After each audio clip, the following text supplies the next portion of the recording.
3 things I wish I knew as a new immigrant when it comes to investing. Number 1, the different kinds of registered accounts.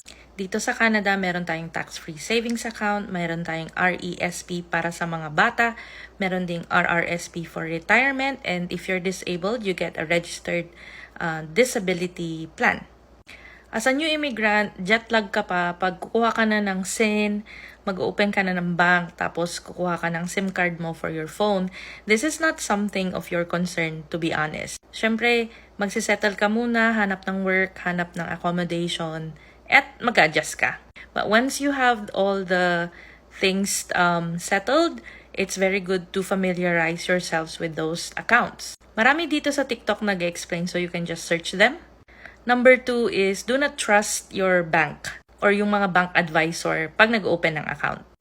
When I opened my TFSA, RRSP, and RESP, so yung bank personnel o yung bank advisor, inoffer niya yung mga mutual fund. So, coming from the Philippines, ang knowledge ko lang ng mutual fund is limited. And since hindi ko naman alam kung anong patakaran or kalakaran dito, I sign up for it. But after a while, napansin ko, hindi kumikita yung pondo, hindi kumikita yung pera ko. Yun pala kasi ang laki ng charges nila sa management fee. So, kapag mag-open kayo ng account, kung ano yung isasuggest sa inyo, make sure you do your research bago kayo pumirma.